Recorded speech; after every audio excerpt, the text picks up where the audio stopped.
Olá, meu nome é Mariane, eu sou professora da Faculdade de Odontologia da Universidade de Sorocaba, na disciplina de Imaginologia 2, e hoje nós vamos conversar sobre tomografia computadorizada de feixe cônico, aspectos técnicos de formação de imagem e dosimetria. Inicialmente, vamos definir e conceituar a palavra tomografia. Ela tem origem grega, onde tomo significa corte ou fatia e grafia significa escrita ou registro. A tomografia é definida como um método auxiliar de diagnóstico por imagem que utiliza a radiação X e reproduz uma seção do corpo humano que pode ser visualizada em qualquer um dos 3 planos anatômicos.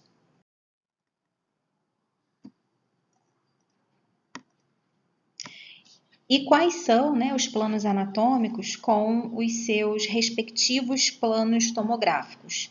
Bom, primeiramente a gente tem aqui, representado pelas linhas verdes, o plano axial, que didaticamente falando, divide o corpo em superior e inferior. Temos também o plano sagital, que divide o corpo em lados direito e esquerdo, e o seu respectivo plano tomográfico, e o plano coronal, que divide o corpo em anterior e posterior, e aqui logo abaixo o seu respectivo plano tomográfico. Vamos conversar um pouco também sobre os aparelhos de tomografia computadorizada de feixe cônico. Bom, em relação à orientação do paciente, os aparelhos permitem que o paciente possa ficar deitado, como nesse primeiro caso. O paciente também pode ficar sentado ou em pé. A maioria das unidades de TCFC opera com o paciente em pé ou sentado. Isso permite que tais unidades sejam mais compactas e mais facilmente adequadas a ambientes com espaço reduzido. Por exemplo, uma clínica que tenha um espaço reduzido pode lançar mão desses 2 aparelhos aqui, que são mais compactos. Poucos modelos de TCFC onde o paciente é escaneado na posição supina, como esse primeiro aqui, são encontrados no mercado. Além disso, em relação à funcionalidade do aparelho, existem os modelos dedicado e híbrido. Os aparelhos dedicados realizam apenas exames de TCFC, de tomografia computadorizada de feixe cônico. Já os aparelhos híbridos, além da TCFC, eles permitem também a aquisição de imagens de radiografias panorâmica, telerradiografias em norma lateral, frontal e demais exames extrabucais.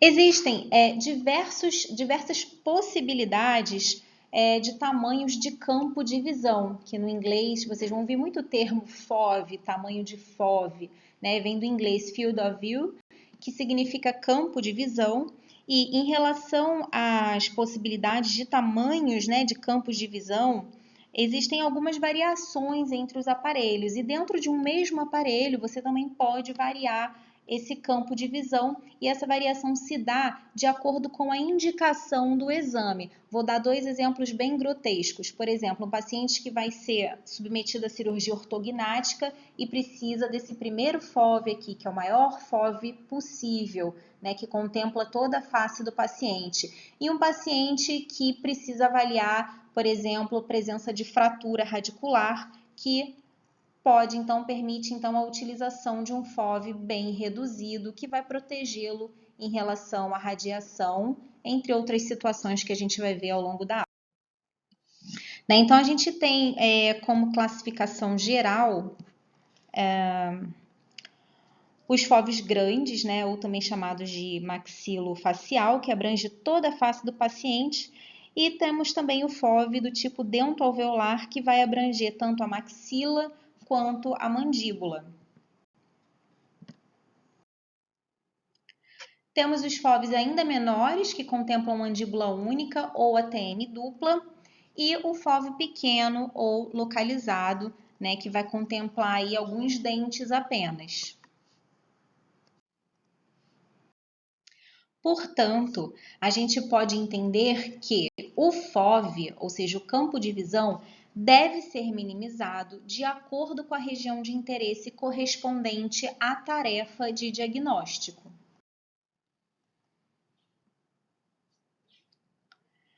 Bom, dentro do aparelho de tomografia computadorizada existem os chamados colimadores. E para que servem os colimadores? Para restringir a abertura da janela de saída dos fótons de raio-x.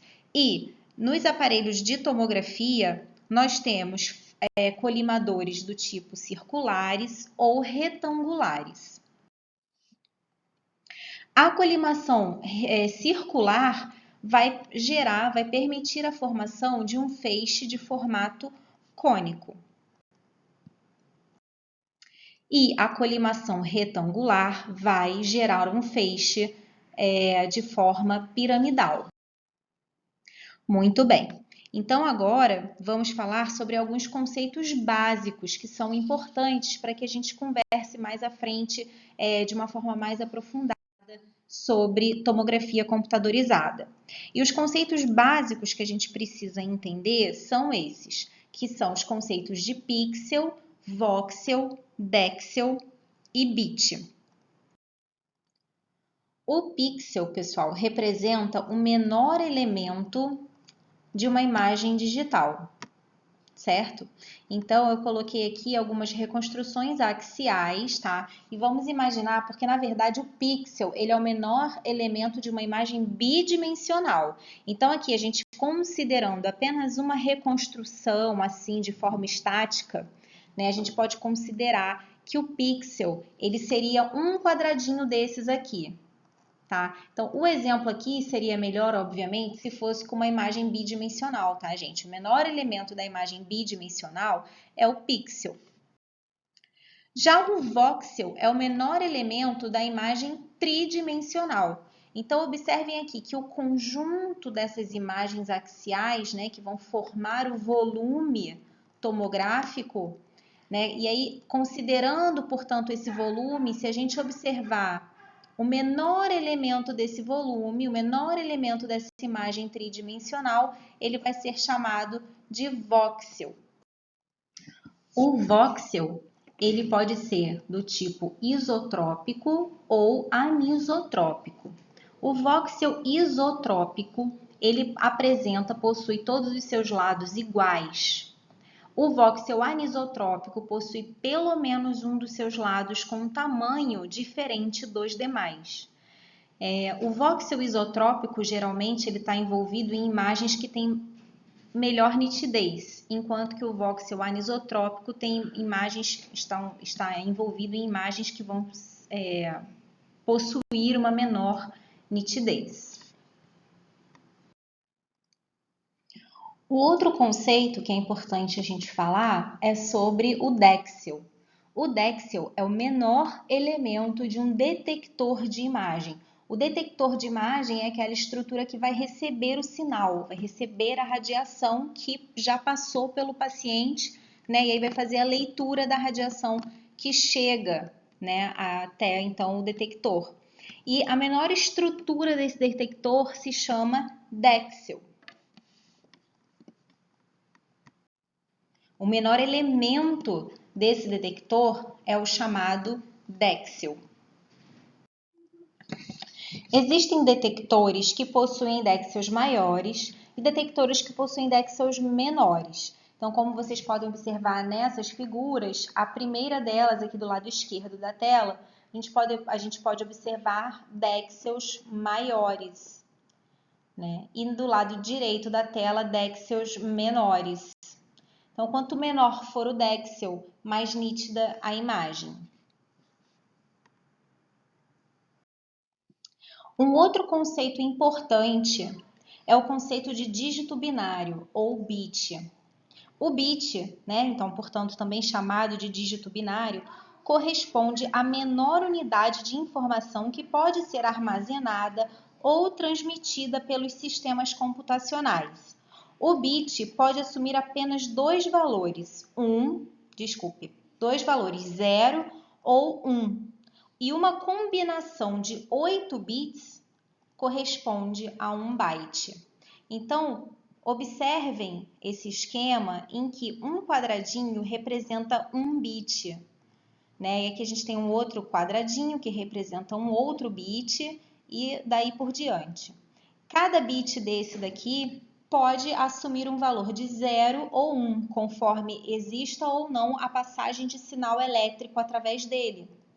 E, além disso, um conjunto de 8 bits combinados vai gerar 1 byte. Os computadores trabalham com a linguagem binária, sendo que, quando não há passagem de corrente elétrica, o computador entende como valor de 0. E quando existe passagem de corrente elétrica, o computador entende como 1. Por isso que o bit ele recebe ou o valor de 0 ou o valor de 1. O bit, portanto, pessoal, pode assumir somente dois valores, ou 0 ou 1.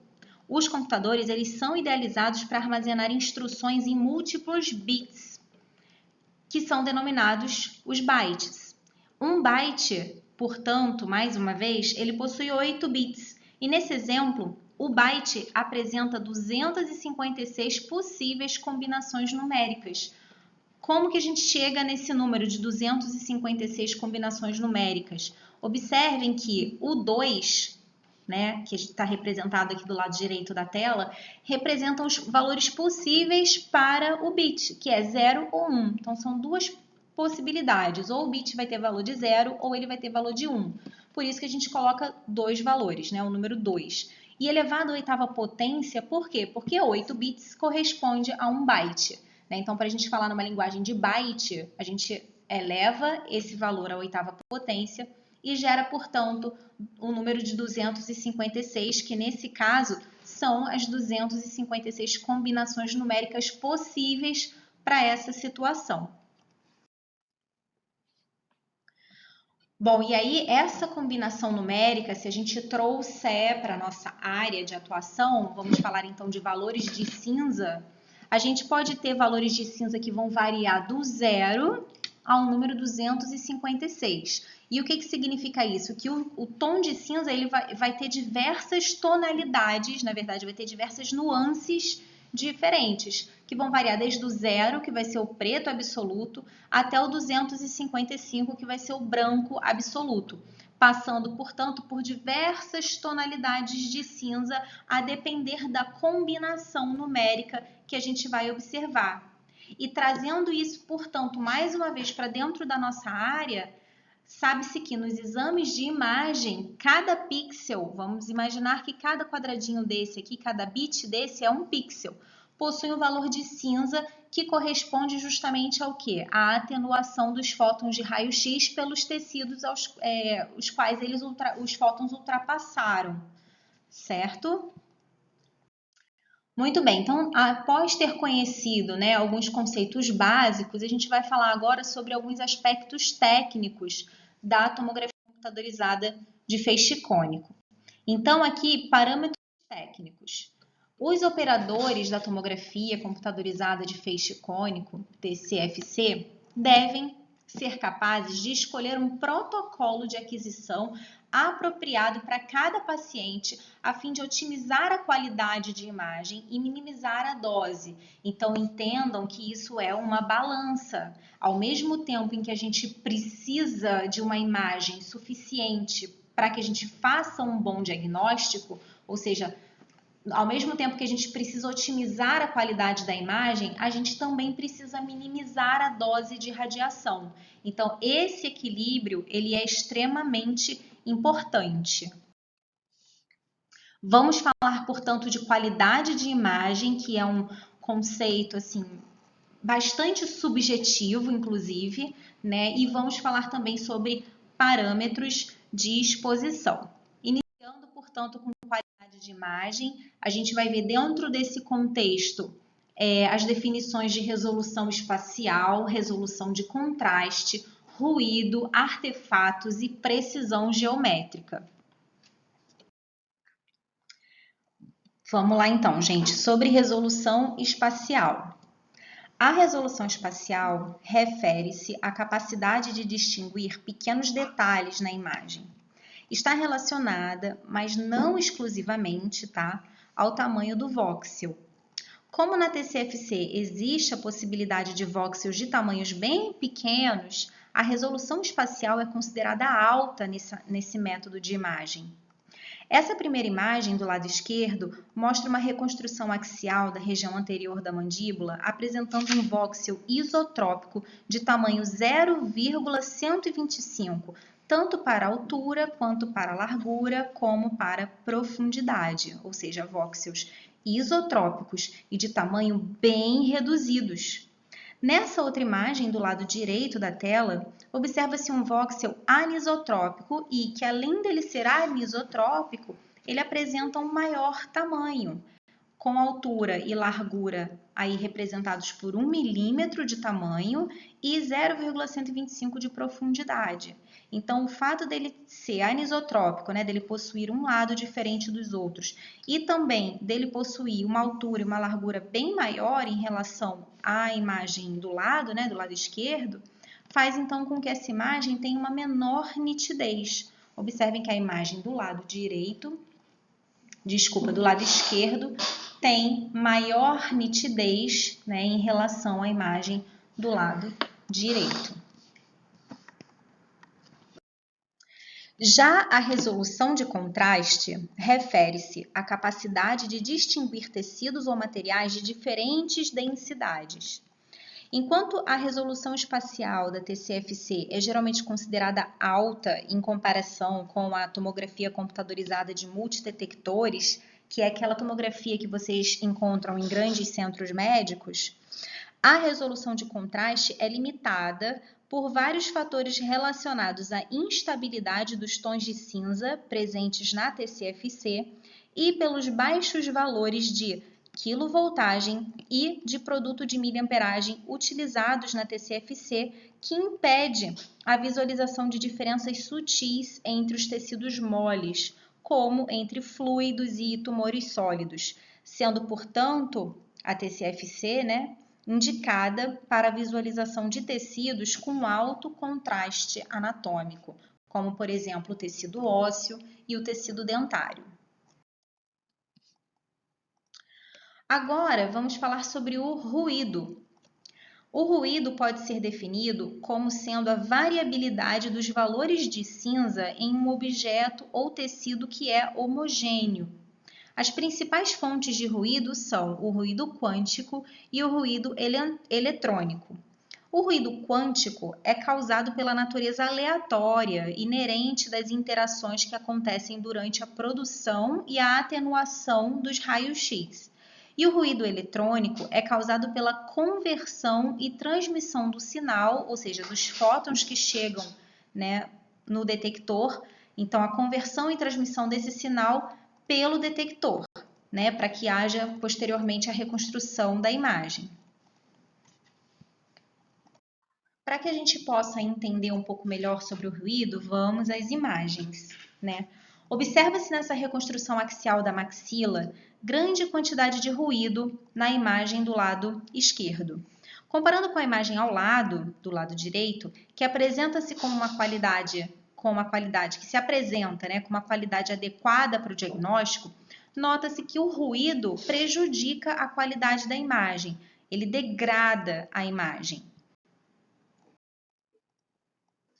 Sobre os artefatos. Os artefatos eles podem ser definidos como imagens nos exames de tomografia computadorizada que não correspondem com a realidade física ou com o objeto que está sendo escaneado, ou seja, uma imagem que na verdade não existe, né, naquele objeto que você está escaneando.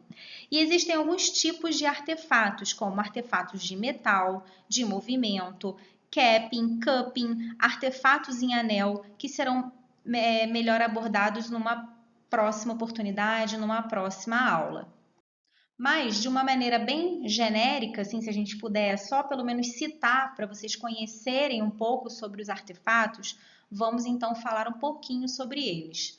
né? Então, os artefatos, eles são resultado, né, eles se apresentam como resultado da absorção exuberante de fótons de raio-x pelo metal, por exemplo, que possui um alto número atômico, levando então a regiões escuras, brilhantes e estrias nas proximidades do metal, como a gente pode observar nessa reconstrução axial de mandíbula, em que a gente observa tanto estrias escurecidas como estrias brilhantes, né, que são resultado, portanto, dessa absorção exuberante de raio-x pelo metal.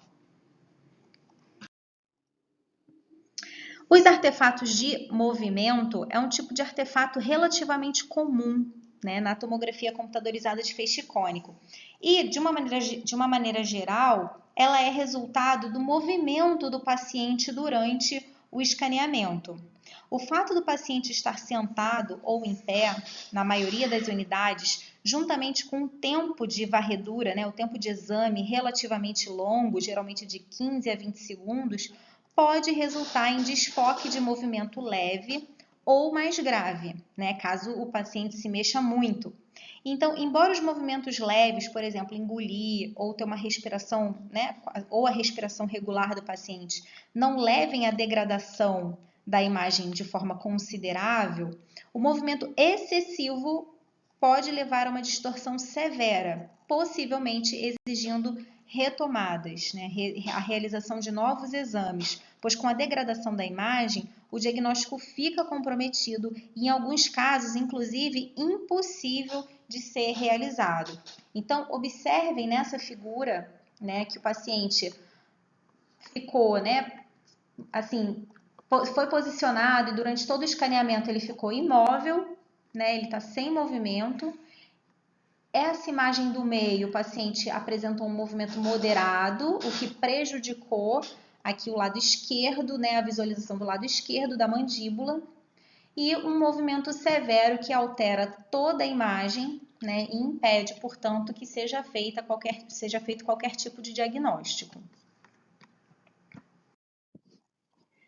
Bom, vamos lá, pessoal. Existem também artefatos que causam alterações na uniformidade dos tons de cinza, como, por exemplo, o sombreamento antero-posterior, devido à exomassa, que a gente vai conversar numa aula futura, provavelmente, e os artefatos de capping e cupping devido ao endurecimento do feixe, né? Relembrando, então, o endurecimento do feixe é o aumento da energia média do feixe de fótons de raio-x.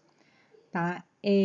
Nessa imagem, do lado esquerdo da tela, vocês podem observar em A uma uniformidade dos tons de cinza, simulando a atenuação da água.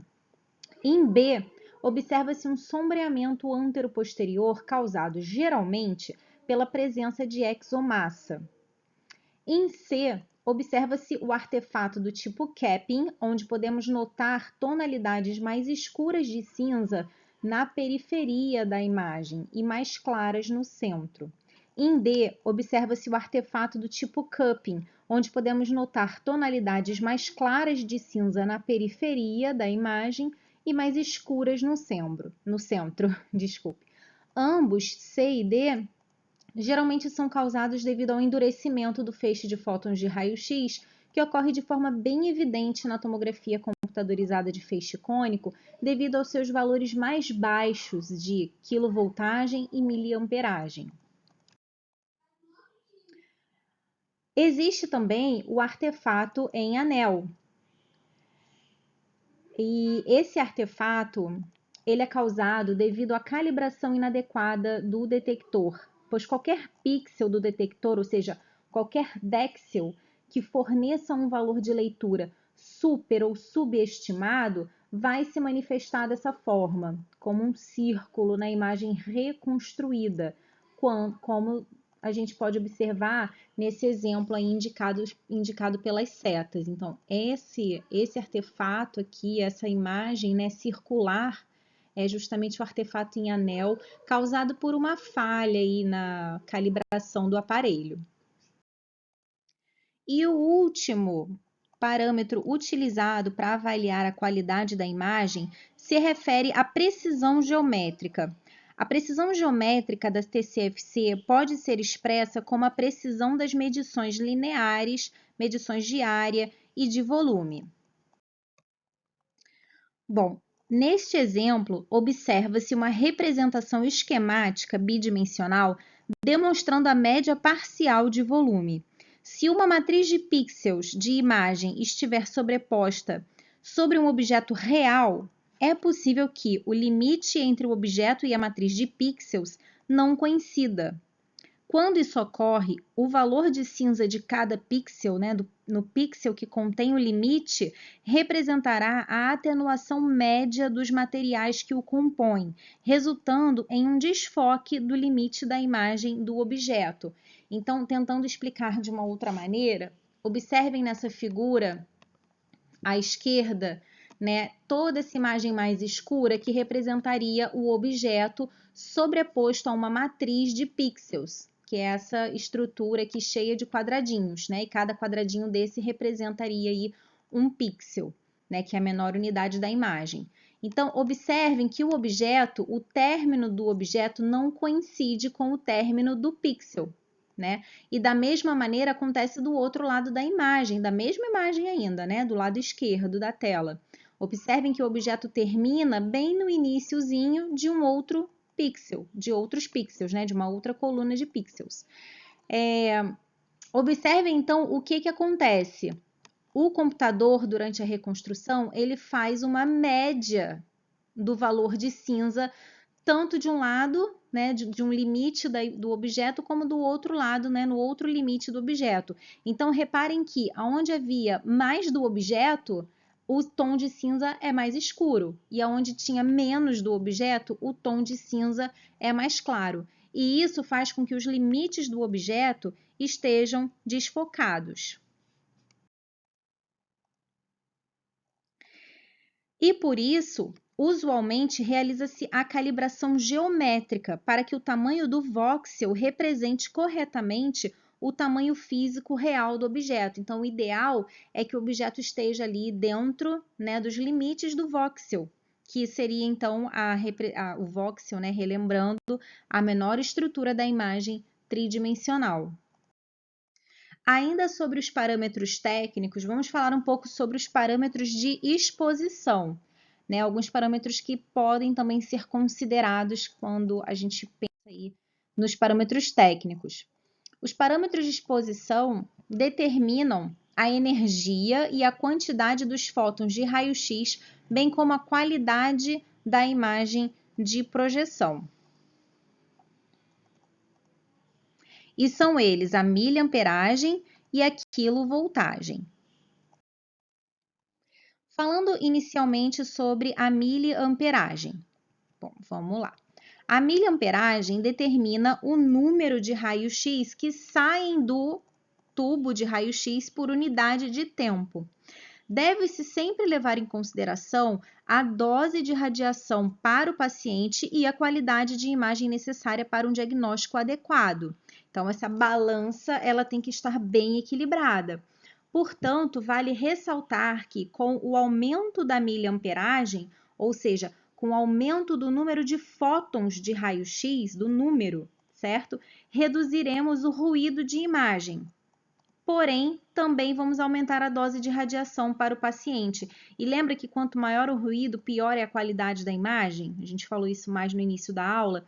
Então, quanto menor o ruído, melhor. Para a gente ter uma menor quantidade de ruído, a gente precisa ter uma quantidade maior de fótons de raio-x. Dessa forma, a miliamperagem mais adequada deve ser selecionada de acordo com o tamanho do paciente e com a tarefa de diagnóstico. Levar em consideração se você vai precisar fazer um diagnóstico de uma estrutura maior, por exemplo, uma lesão grande na mandíbula, um ameloblastoma grande, que você não precisa de tanto detalhe, ou como, por exemplo, se você estiver tentando diagnosticar a presença de uma fratura radicular, em que você precisa de uma nitidez, um detalhe muito maior, uma imagem sem ruído, vai ser uma imagem de maior qualidade para essa tarefa de diagnóstico. Certo. Então, observando aqui essas imagens, a gente pode ver que elas mostram o efeito da miliamperagem no ruído da imagem. Utilizando a mesma quilovoltagem em todos esses exemplos que vocês estão vendo aí nessa figura, e o mesmo tempo de exposição, observa-se que nessa reconstrução axial, né, de parte da mandíbula, quanto maior o valor da miliamperagem, menor é a quantidade de ruído presente na imagem. Entretanto, maior vai ser a dose de radiação, pois para produzir o ruído, para reduzir o ruído, é necessário aumentar a miliamperagem, que aumenta o número de fótons de raio-x. Então, observem que com 1 miliampere você tem essa imagem aqui mais ruidosa. E conforme a gente vai aumentando a miliamperagem, a gente vai reduzindo a quantidade de ruído. E sobre a quilovoltagem? Bom, a quilovoltagem refere-se ao poder de penetração do feixe de fótons de raio-x. Um aumento da quilovoltagem aumenta a energia média e máxima dos raios-x e também leva a um maior número de raios-x por unidade de tempo. Levando em conta a dose de radiação para o paciente e a qualidade de imagem necessária para um bom diagnóstico, sabe-se que com o aumento da quilovoltagem reduz-se o ruído da imagem, porém também vai estar aumentando a dose de radiação para o paciente. Então, assim como a miliamperagem, a quilovoltagem também deve ser avaliada de acordo com a estrutura física do paciente. Essas imagens, elas mostram o efeito da quilovoltagem no ruído da imagem também. Utilizando o mesmo valor de miliamperagem e o mesmo tempo de exposição, observa-se que nessa reconstrução axial da maxila, quanto maior o valor de quilovoltagem, menor é a quantidade de ruído presente na imagem. Entretanto, maior vai ser a dose de radiação, né? Então, observem aqui um exame dessa maxila, né, nessa reconstrução axial na letra A. Um exame que foi feito utilizando 60 kV e observe que conforme vai aumentando essa quilovoltagem, vai sendo reduzida a quantidade de ruído, né? Vai melhorando a qualidade da imagem. Entretanto, vai aumentando a dose de radiação para o paciente. Por isso, mais uma vez, além de pensar na estatura do paciente, né, na estrutura física do paciente, a gente também precisa saber qual é a tarefa de diagnóstico. Se é um diagnóstico de uma situação em que você precise de muito detalhe, ou se é o diagnóstico de alguma situação em que o detalhe não vai ser tão importante assim.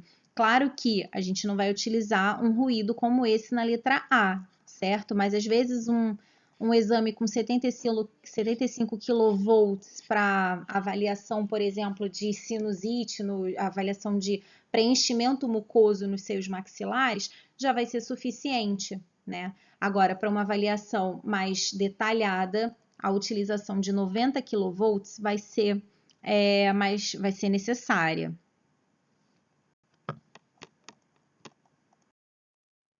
Um outro conceito importante para o entendimento da formação da imagem tomográfica refere-se aos valores de cinza e as unidades de Hounsfield. Bom, nas imagens de TCFC, a cada voxel é atribuído um valor de cinza de acordo com a atenuação estimada dos fótons de raio-x por determinado tecido, sendo que um valor de cinza menor corresponde a uma atenuação mais baixa do feixe de fótons de raio-x, com os valores de cinza mais baixos sendo correspondentes ao ar, por exemplo. E um valor de cinza maior corresponde a uma atenuação mais alta do feixe de fótons de raio-x, com os valores de cinza mais altos sendo correspondentes, por exemplo, ao osso cortical. Nos aparelhos de TCFC, observa-se uma variedade de possibilidades de tons de cinza que podem variar desde 12 bits até 16 bits. Então, por exemplo, aparelhos que operam com uma quantidade máxima de 12 bits, a gente vai fazer aquela regrinha de 2, ou seja, valores como 0, passagem de corrente elétrica, e 1, não passagem de corrente elétrica. Contrário, desculpe. elevado à 12ª potência. Isso vai gerar uma possibilidade de 4.096 tons de cinza. Já, por exemplo, existem aparelhos que operam a 14 bits, então 2 elevado à 14ª potência, e isso já vai gerar uma quantidade de tons de cinza muito maior, né, de 16.384 tons de cinza. Então, dependendo da atenuação da radiação por parte dos tecidos, é possível que exista aí uma grande variedade, né, de tons de cinza, dependendo, portanto, do órgão, do tecido que está sendo irradiado, né? E também existem 16 bits que vão gerar aí 65.536 possibilidades de tons de cinza. A unidade de Hounsfield é um pouco diferente. A gente não tem unidades de Hounsfield em TC-FC. Na tomografia computadorizada de multidetectores, aquelas que vocês já viram aí em grandes centros médicos, os valores de cinza, eles podem ser calibrados ao longo de uma escala, que é a chamada de escala de Hounsfield, permitindo, portanto, uma avaliação quantitativa da atenuação do feixe de fótons de raio-x. A escala de Hounsfield expressa a quantidade de fótons de raio-x que foram atenuados pelos tecidos e permite o diagnóstico diferencial de crescimentos sólidos e líquidos, por exemplo, no caso da possibilidade de diferenciação de um ameloblastoma e um ceratocisto odontogênico e a estimativa da densidade mineral óssea. Então, isso não é possível em aparelhos de TC-FC, porque nesses aparelhos nós não temos a escala de Hounsfield. A unidade Hounsfield, portanto, é determinada usando a atenuação do ar e da água como pontos de calibração e é calculada a partir dessa fórmula matemática que utiliza o coeficiente de atenuação linear dos tecidos e da água para sua determinação. A unidade Hounsfield da água possui o valor de 0 e do ar o valor de 1000. E eu gostaria de salientar que materiais que mais absorvem os raios-x vão ter, portanto, um valor de escala Hounsfield, né, um valor de Hounsfield mais elevado.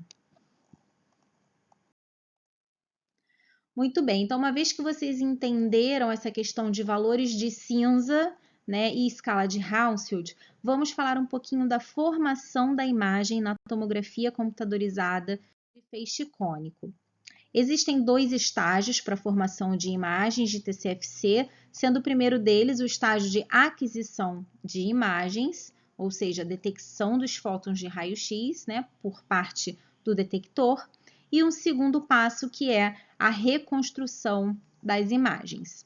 Vamos falar primeiramente dos detectores, né? Então, é importante que vocês saibam que os detectores de imagem, eles convertem os fótons de raio-x de entrada em um sinal elétrico e devem ter como característica essencial eficiência e velocidade em que ocorre essa conversão analógico-digital. Os detectores podem ser do tipo intensificador de imagem, como vocês podem ver aqui na imagem do lado esquerdo da tela, e também podem ser do tipo detector de tela plana, observado aqui do lado direito da tela. O intensificador de imagem requer uma colimação circular do feixe, que resulta em um feixe de formato cônico. Então, observem que quando o intensificador de imagem é circular, ele vai gerar um feixe de formato cônico, né? Desculpa, falando ainda sobre o intensificador de imagem, até que o sinal, ou seja, até que os fótons de raio-x cheguem ao final do detector, eles passam por uma série de etapas dentro desse intensificador de imagem que tem a finalidade de intensificar esse sinal, ou seja, forma-se luz intensificando o sinal, parecido com o ecrã que a gente já estudou, né, na aula de radiografias extrabucais. Com isso, pode-se utilizar uma menor dose de radiação, ou seja, os aparelhos que possuem intensificadores de imagem permitem que se utilize uma dose menor de radiação para a formação da imagem. Porém, atualmente, para a mesma dose de radiação, os detectores de tela plana conseguem também formar uma imagem. E os detectores de tela plana não possuem tantos passos, né, para que os fótons de raio-x atinjam o final desse detector, como a gente pode ver no intensificador de imagem. Esse vídeo que eu vou mostrar para vocês, ele foi gentilmente cedido por um colega, o Dr. Gustavo Santaella, e mostra a aquisição das imagens tomográficas a partir de um intensificador de imagens que resultam em áreas de imagens de base circular. Então, observem como que a imagem vai se formando e o formato circular da mesma, né? Então, ou seja, esse intensificador, ele gera volumes esféricos.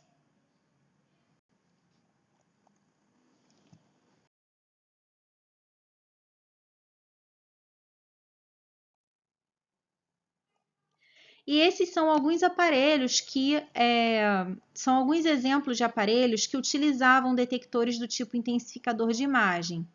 Porém, é importante ressaltar que os aparelhos mais modernos geralmente utilizam um detector de tela plana, que é o que a gente vai ver mais à frente. Tá? Então, temos aqui alguns exemplos, né, de aparelhos que utilizavam aí intensificadores de imagem. E o detector de tela plana? Este possui uma colimação retangular que vai resultar em um feixe em forma de pirâmide, tá? Um feixe piramidal. E hoje em dia o nome tomografia computadorizada de feixe cônico, na verdade, poderia ser chamada de tomografia computadorizada de feixe piramidal, porque a maioria dos aparelhos utilizam então detectores de tela plana para aquisição das imagens, tá? Mas isso é só uma observação que me veio agora na cabeça para falar para vocês.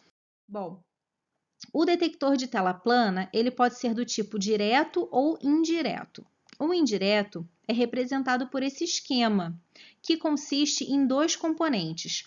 Um meio cintilador, que converte os fótons de raio-x em luz visível, e um detector de fótons que converte a luz em um sinal elétrico que será digitalizado logo após. Tá? Então, observem esse passo a passo, e isso é o que acontece no detector de tela plana do tipo indireto. Esses são exemplos de aparelhos que utilizam detectores de tela plana indiretos, do tipo indireto. Tá? Então, alguns aparelhos que são também bastante comercializados atualmente e utilizam esse tipo de detector. E também a gente tem o detector de tela plana do tipo direto, que tem sido usado experimentalmente e permite a conversão de fótons de raio-x em uma carga elétrica diretamente conectando o fotocondutor a um painel TFT ou CMOS.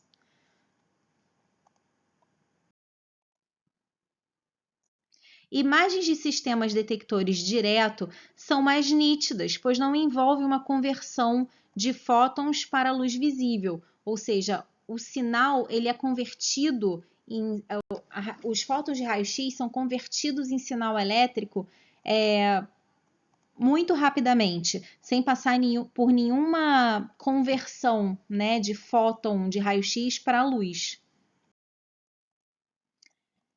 E aqui, esse vídeo mostra então a aquisição de imagens tomográficas a partir de um detector de tela plana. Observem que a imagem ela tem os seus bordos, né, formando ângulos aí retos, né? Ou seja, resultam áreas de imagens de base quadrangular.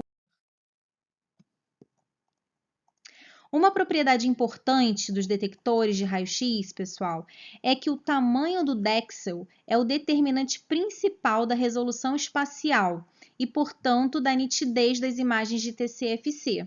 Lembra que a gente viu que existem detectores que possuem Dexels maiores e quanto menor for o Dexel, maior vai ser a nitidez da imagem, a resolução espacial da imagem.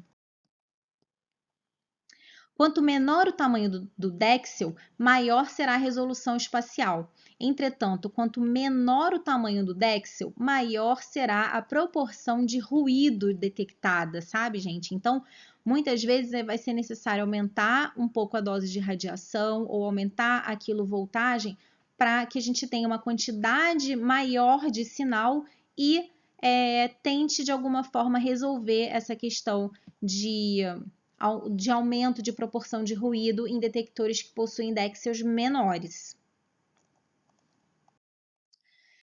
Agora a gente vai falar sobre a geometria de projeção. Na TCFC, a aquisição da imagem é realizada através de uma varredura rotacional única, que pode ser completa, ou seja, 360 graus, como a gente observa aqui nesse exemplo, ou parcial, que faz uma rotação de um pouco maior, né, aproximadamente aí 180, um pouco menor que 180 graus, né, de um sistema fonte detector 2D, que é um painel de detector plano. Ao longo da rotação, um feixe de fótons de raio-x de forma piramidal é divergente e direcionado para o detector do lado oposto, com o campo de visão, né, o FOV, sendo determinado pela colimação física aplicada de acordo, né, com o que o operador selecionou. Observa-se nessas reconstruções axiais da maxila o efeito do ângulo de rotação no ruído presente nas imagens. Para uma mesma quilovoltagem, uma mesma miliamperagem, nota-se uma maior quantidade de ruído na imagem obtida a partir de um ângulo de rotação de 180 graus. Ou seja, no ângulo de rotação de 180 graus, foi menor a quantidade de sinal que chegou no detector, né? Porque o giro do aparelho foi menor. E comparando com a imagem obtida a partir de um ângulo de rotação de 360 graus, é possível observar que, como a dose de radiação, né, num aparelho que faz 360 graus ao redor do paciente, vai ser maior, obviamente a quantidade de radiação vai ser maior, a quantidade de sinal vai ser maior e a imagem vai ter uma qualidade final maior também. O uso de um arco de rotação mais curto diminui a dose de radiação para o paciente e reduz potencialmente os artefatos de movimento ao custo, já que a rotação é mais rápida, né? Ao custo de um aumento do ruído da imagem. Então, a gente tem como desvantagem o aumento do ruído na imagem. Né? E com relação ao tipo de exposição, esse tipo pode ser, né, contínuo, em que durante todo o escaneamento a exposição do paciente à radiação, né, como a gente pode observar nesse exemplo, de todo o escaneamento vai sendo emitida radiação para o paciente. E também pode ser do tipo pulsátil, em que a exposição à radiação X ocorre apenas em alguns momentos durante o giro, durante o escaneamento. Nesse caso, a dose de radiação para o paciente é reduzida, tá? Durante a rotação, muitas imagens de projeção 2D sequenciais, tipicamente algumas centenas, são adquiridas a partir de um ângulo horizontal ligeiramente diferente. Essas projeções, então observem aqui, diversas projeções 2D são adquiridas, né? E posteriormente elas serão reconstruídas. Essas projeções de imagem constituem os dados brutos e são individualmente denominadas como imagens base. Tá? Então, essas imagens base, elas foram adquiridas dessa forma, de forma pulsátil, e elas vão ser posteriormente reconstruídas pelo computador, pelo aparelho. Um número maior de imagem base, obviamente, vai fornecer mais informação para reconstruir a imagem, resultando em um ruído de imagem diminuído. Observa-se nessas nessas reconstruções axiais da maxila, que quanto maior o número de imagens base, menor é a presença de ruído e maior é a contribuição para a qualidade de imagem. Então, observem que com 512 projeções, ou seja, 512 imagens base, a gente tem uma quantidade determinada de ruído, né? Agora, quando a gente aumenta a quantidade de imagens base, ou seja, com 1.024 projeções, né, resultando em uma quantidade maior de imagens base, a gente tem uma imagem, aqui na letra B, que possui uma quantidade muito menor de ruído, uma imagem de maior qualidade. Dentro desse contexto, sabe-se que a velocidade com que um detector executa essa aquisição é chamada de taxa de quadros, ou frame rate. E quanto mais imagens base, mais informação, o que contribui para melhorar a qualidade de imagem. Então, quanto mais esse aparelho é capaz de captar, quanto mais veloz esse detector é, melhor, menor vai ser a quantidade de ruído.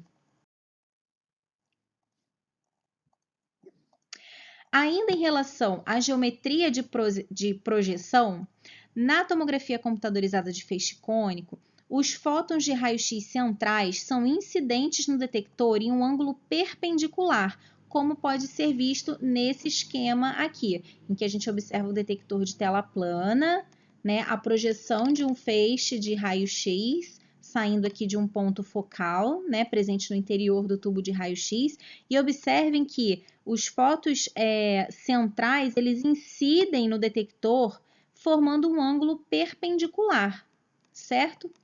Esses fótons que incidem perpendicularmente permitem a formação da imagem com ampliação e distorções mínimas nessa região e, portanto, contribuem para uma melhor qualidade de imagem. Na tomografia computadorizada de multidetectores, os detectores são configurados ao longo de um arco, então eles fazem uma curva discreta, assegurando que os fótons de raio-x incidam em cada elemento do detector a 90 graus. Portanto, mesmo as estruturas que serão projetadas nas extremidades do detector permanecem com uma geometria muito favorável para contribuir com a qualidade de imagem. Ah, sim, desculpa, tinha esquecido de passar aqui. Falando agora um pouquinho sobre as configurações de geometria modificada, existem algumas considerações que a gente pode fazer sobre a geometria vertical fora do eixo, a geometria horizontal fora do eixo e o stitching. Hoje a gente vai conversar somente sobre o stitching. Tá? O stitching, se a gente for traduzir para o português, seria costura, né? Então, essa configuração de geometria modificada compensa a utilização de detectores menores. Esse método, né, de stitching, ele envolve a obtenção de dados volumétricos de duas ou mais varreduras separadamente. E aí o computador vai sobrepor parcialmente os volumes de dados através de um processo chamado de fusão de volumes de imagens adjacentes, unindo os escaneamentos tanto no sentido horizontal, como a gente pode ver aqui na figura do lado esquerdo, como no sentido vertical, como a gente pode ver aí do lado direito. Então, basicamente, para que o aparelho possa, né, ser comercializado com um tamanho de detector menor, o que vai deixar esse aparelho comercialmente mais barato, né, digamos assim, uma forma de compensar esse detector menor é a possibilidade de utilizar essa ferramenta de stitching. Então, várias aquisições são, por exemplo, se você quiser fazer um escaneamento de toda uma mandíbula, mas o detector que tem no aparelho é muito pequeno, como esse circular aqui, por exemplo, não sei se vocês estão enxergando a minha seta, mas aqui no exemplo do lado esquerdo, por exemplo, né, 3 aquisições vão ser necessárias, uma da região posterior do lado direito da mandíbula, uma da região anterior da mandíbula e outra da região posterior do lado esquerdo da mandíbula. Então, depois dessas 3 aquisições, o computador vai fazer a costura, o stitching, a união dessas reconstruções para formar uma única imagem final. E isso pode acontecer tanto no sentido horizontal, como a gente vê aí do lado na figura, né, da mandíbula, do lado esquerdo da tela, como no sentido vertical, como a gente observa aí do lado direito da tela. Então, observem mais uma vez que o problema do stitching é que em determinadas regiões o paciente vai receber 2 vezes a dose de radiação, né? Então, para o escaneamento número 1 aqui dessa mandíbula, a gente observa que tem uma região, né, que vai ser escaneada tanto no escaneamento de número 1 quanto no escaneamento de número 2. E o mesmo vai acontecer aqui no stitching vertical, né, que o escaneamento 1, tanto para o escaneamento 1 quanto para o escaneamento 2, a gente observa então uma sobreposição, né, de exposição à radiação em determinada região. E isso é um pouco prejudicial para o paciente, mas é uma saída, né, para que os aparelhos consigam ter um custo menor. E agora a gente passa, né, uma vez que as imagens base foram adquiridas, a gente passa por um processo de reconstrução dessas imagens. Então, após a aquisição das imagens base, é necessário processar esses dados brutos para criar um conjunto de dados volumétricos. Então, aqui do lado esquerdo, a gente observa, né, uma quantidade de dados brutos que foi obtido a partir do escaneamento do paciente, e esses dados eles precisam ser trabalhados, né, precisam ser reconstruídos para que a gente possa, de fato, observar a imagem volumétrica, a imagem tomográfica do paciente. E para a reconstrução das imagens, existe aqui a fase de pré-processamento, que é executada no computador de aquisição das imagens, né? E basicamente tem como objetivo preparar as imagens base para que elas possam ser reconstruídas. Existem algumas ferramentas de pré-processamento comuns que têm como objetivo realizar correções que visam compensar as diferenças entre os detectores e entre os pixels de um mesmo detector em relação à sensibilidade. Além disso, existe também a necessidade de correção de pós-luminescência que visa remover a imagem latente da projeção anterior. Manchas e linhas de projeção também devem ser reconhecidas e removidas nesse processo para otimizar, então, a reconstrução das imagens. Após, então, o preparo e o alinhamento das imagens base, inicia-se a fase de algoritmo, que realiza a reconstrução primária das imagens de TCFC. E o algoritmo de reconstrução mais utilizado na TCFC é o algoritmo de Feldkamp, é o FDK. O algoritmo FDK é um método simples de retroprojeção filtrada que permite uma rápida reconstrução das imagens. O objetivo da filtragem é remover os elementos da periferia do pixel, melhorando a definição da imagem. Então, vamos ver como que isso acontece.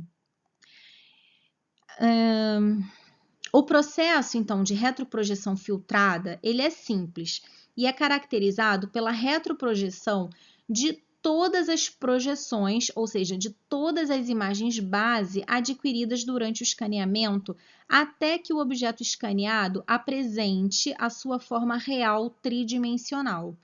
Por exemplo, para essa primeira projeção lateral, ocorrerá a retroprojeção da mesma. Então, observem, vamos supor que aqui em branco, né, nessa imagem aqui do meio, que a gente tem um traço, né, uma figura na cor preta, e aqui no meio a gente tem o branco. Vamos supor que seja uma parte do osso do paciente, né? E aí vai haver a retroprojeção. Desculpa, explicando melhor. Observem aqui, a gente tem a fonte, né, de radiação, a gente tem o paciente representado por esse crânio e a gente tem aqui o detector de imagem, né, do lado esquerdo, mais do lado esquerdo aqui da tela. No meio da tela a gente tem a representação aqui da imagem, né, que foi obtida nessa aquisição. Então, ocorre um processo de retroprojeção dessa imagem.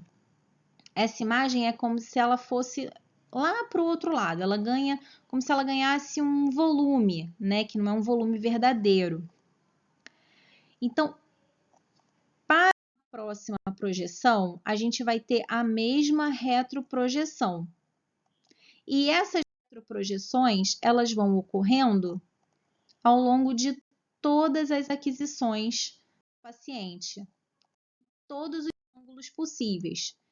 Então, observem que, conforme vai havendo o aumento do número de projeções e retroprojeções, a estrutura que está sendo escaneada vai sendo reconstruída e vai ganhando forma, né? Então, aqui, quando a gente tem uma retroprojeção filtrada, a gente tem essa imagem. Quando a gente tem 12 giros do aparelho, por exemplo, a gente tem uma imagem que já representa, a partir das retroprojeções, né? A gente observa que já está ganhando um formato, né? E aí, quanto maior for a quantidade de giros do aparelho, melhor vai ser a qualidade dessa imagem.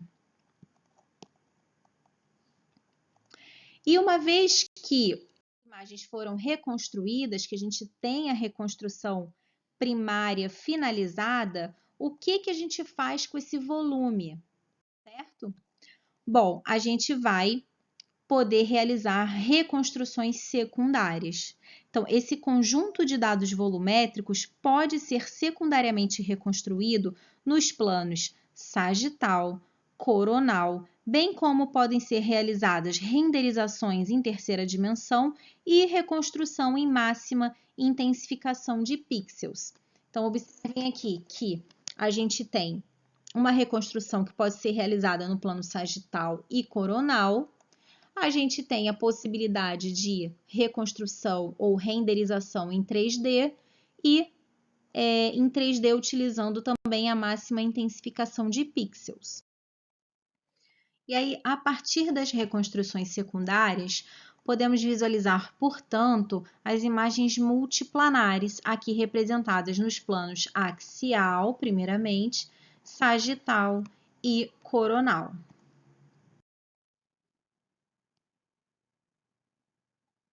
Também podem ser realizadas reconstruções panorâmicas, que são muito úteis na odontologia. Então, observem que aqui não temos uma radiografia panorâmica. Por quê? Porque não temos sobreposições de imagens. Essa imagem ela possui uma espessura específica, uma espessura que não chega a ser a espessura de uma radiografia panorâmica, é muito menor do que isso, né? Então, essa aqui é apenas uma reconstrução panorâmica, né, de um exame de tomografia computadorizada.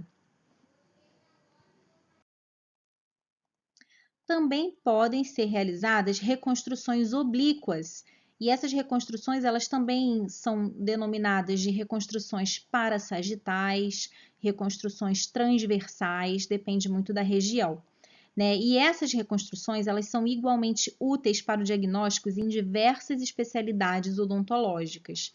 Então, a gente pode ver aqui, ó, diversas reconstruções, né, da região posterior da maxila, certo? Aqui a gente observa seio maxilar, né? E essas reconstruções, elas estão com uma espessura de 1 milímetro e um espaçamento de 2 milímetros, né? Tá escrito aqui em cima, mas o espaçamento a gente tem como saber devido aos números, né, que estão presentes aqui. Então, se aqui é o corte, é a reconstrução de número 18 e aqui é de número 20, entre essa reconstrução e essa, a gente tem um espaçamento aí de 2 milímetros.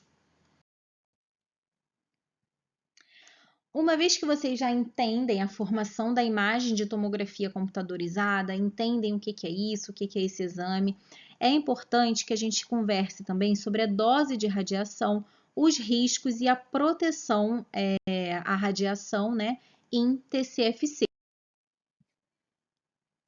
Para o uso da radiação ionizante, vou passar rapidamente aqui, alguns princípios devem ser respeitados, e são eles: o princípio da justificação, que diz que nenhuma prática deve ser adotada a menos que o seu uso resulte em real benefício ao indivíduo exposto.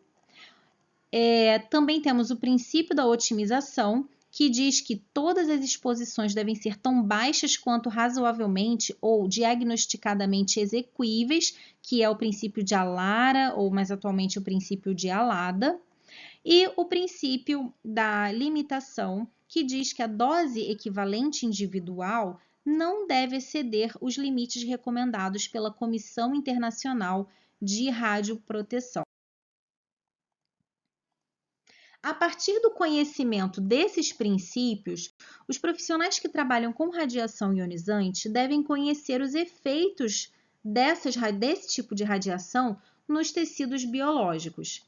E os efeitos da radiação ionizante no tecido vivo, como vocês até já viram na aula, né, no período passado, quando a gente conversou sobre radiobiologia, podem então ser categorizados como efeitos determinísticos e estocásticos. Então, essa é uma das classificações, né? Existem outras também, mas vamos conversar sobre essas duas. Os efeitos determinísticos, pessoal, relacionam a dose de radiação com a gravidade do dano tecidual, pois estão associados a uma dose limiar acima da qual todo e qualquer indivíduo apresentará os efeitos da dose recebida. Portanto, o efeito determinístico está associado a uma dose limiar, acima da qual, com certeza, o indivíduo apresentará os efeitos determinísticos. Nota-se nesse gráfico que, a partir de uma determinada dose, ali em amarelo, né, a partir de uma determinada dose de radiação, a gravidade do dano vai aumentar ainda mais com o aumento da dose.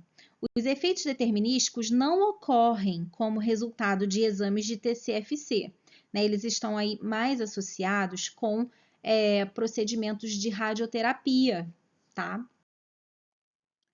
Então, os efeitos determinísticos induzidos pela radioterapia, os principais deles são eritema, alopécia, catarata, infertilidade, mucosite oral. Então, esses são os efeitos determinísticos que, de fato, estão associados, né, à realização de radioterapia.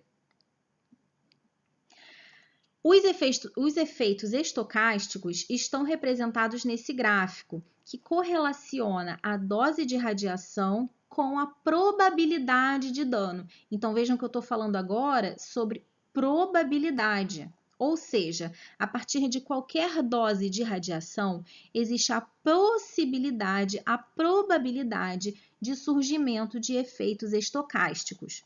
Esse gráfico também representa um modelo linear sem limiar, que afirma que, em qualquer dose de radiação maior que zero, existe um risco de efeitos induzidos pela radiação estocástica, com probabilidade do efeito e não a sua gravidade, como a gente viu nos determinísticos, mas a probabilidade do efeito aumentar com a dose. Então, aqui a gente fala de chance, de possibilidades, tá? E não de gravidade. Tá? E observem que, a partir de qualquer dose de radiação, o efeito estocástico pode ocorrer.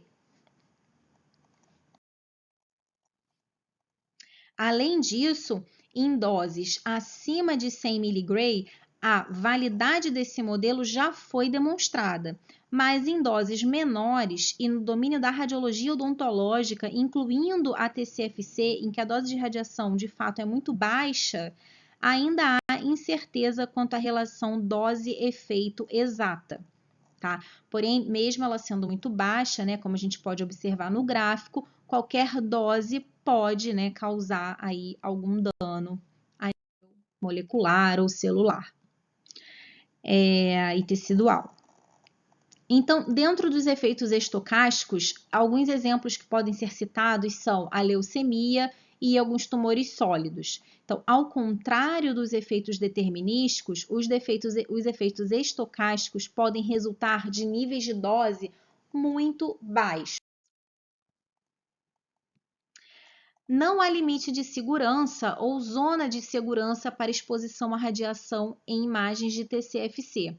Cada exposição aumenta cumulativamente o risco de indução de desenvolvimento do câncer, né, ou de qualquer efeito estocástico. Então, cada exposição vai aumentar cumulativamente. Por isso que a gente sempre evita, né, irradiar a criança, né, se não for extremamente necessário, porque além delas terem células mais jovens, né, no organismo, elas também, a gente sabe também que a exposição à radiação, ela vai aumentando cumulativamente o risco, né, de desenvolvimento de qualquer alteração. Tudo isso faz com que essa dose de radiação seja muito variável. Aqui, observando um quadro de risco comparativo, a gente pode observar aqui TCFC de FOV pequeno, médio e grande, que a dose efetiva estimada vai até 0,6 milisievert, 0,8 e 1 milisievert. E aí, se a gente pensar na quantidade equivalente à radiação natural que a gente recebe aí todos os dias, né, no FOV pequeno seria equivalente a 70 dias de exposição à radiação natural, no FOV médio, 100 dias de exposição à radiação natural, e no FOV grande, 121 dias de exposição à radiação natural. Depois deem uma olhada nesse quadro, é interessante vocês observarem também os outros exames, né, para vocês terem uma ideia desse risco comparativo. Vamos conversar então um pouquinho também sobre a otimização da radiação. A estratégia de redução de dose mais importante na tomografia computadorizada de feixe cônico é a colimação do feixe de raio-x para garantir que o FOV seja o menor possível.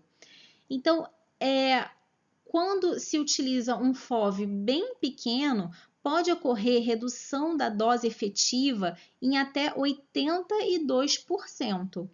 Tá? Então, segundo o artigo de Powells, em 2014, né, segundo os autores, essa redução de dose ela é bem acentuada, bem interessante, mantendo ainda a qualidade de imagem. Para a gente otimizar a dose de radiação, além de reduzir o FOV, né, no limite aí possível, né, para a sua tarefa de diagnóstico, a aquisição de uma imagem SCOUT de baixa dose ajuda o usuário a colimar e a posicionar o FOV apropriadamente. Então, a realização do SCOUT, que é uma dose mínima de radiação, permite que o operador observe se o paciente está localizado, né, e numa posição que vai abranger toda a área de interesse, e isso faz com que, caso, por exemplo, o paciente não esteja dentro desse FOV, ele pode ser modificado, né, a sua posição pode ser modificada, e aí ele não vai receber a dose de radiação 2 vezes, porque pelo SCOUT ele já vai poder ser reposicionado, né, numa posição mais adequada. Foi relatado que o uso de filtração de cobre adicional reduz a dose do paciente de 43% para 57%, dependendo da quantidade de filtração usada e da unidade, né, do tipo, da marca comercial do aparelho. Então, a questão da filtração também é interessante, né? Então, o uso da filtração de cobre adicional, segundo esses autores, parece reduzir, então, a dose de radiação no paciente, o que seria, portanto, muito adequado. Em relação à miliamperagem e tempo de exposição, deve-se escolher o valor do produto miliampere segundo mais baixo possível, no qual a qualidade da imagem seja aceitável para o diagnóstico, ou seja, imagens que não contenham assim uma quantidade de ruído muito grande que atrapalhe, né, que altere aí, impossibilite o. Vamos falar um pouco agora sobre a proteção da equipe e dos pacientes quando dá necessidade de realização de exames de TCFC. Em relação à proteção da equipe e dos pacientes, falando agora dos pacientes propriamente ditos, né? Os colares de tireoide e aventais de chumbo podem e devem ser utilizados desde que a região de interesse não esteja no mesmo nível da blindagem. Então, obviamente, a blindagem não pode atrapalhar, né, a região que você quer visualizar, mas ela deve sempre Bom, então aqui, né, o protetor de tireoide e o avental de chumbo, né, representados aqui. Então, a redução de dose de radiação para equipe para os pacientes pode ser obtida aderindo, né, alguns desses princípios gerais, certo? Então, a blindagem vai ser de extrema importância. Bom, uma outra questão é a redução da dose de radiação para equipe. Uma outra questão é a distância, né? Então, de acordo com a lei do inverso do quadrado da distância, a intensidade dos raios-x diminui proporcionalmente ao quadrado da distância. Então, sabe-se que quanto mais distante o paciente estiver, mais protegido o profissional estiver, mais protegido da radiação ele vai estar. Né? Então, além disso, o uso de blindagem nas paredes, né, dentro das paredes e janelas, pode absorver uma grande quantidade de radiação dispersa e vazada, o que vai proteger também a equipe profissional. O tempo em que o trabalhador é exposto também deve ser limitado, tanto quanto possível, usando horários de rotação. Bom, então era isso que eu gostaria de passar para vocês. Eu espero que vocês tenham aprendido um pouquinho mais sobre tomografia computadorizada de feixe cônico em relação aos seus aspectos técnicos, né? E qualquer coisa que precisar, é só entrar em contato, né? Eu agradeço muito a atenção de vocês, bons estudos e espero que a gente se encontre em breve, tá? Um beijão para vocês.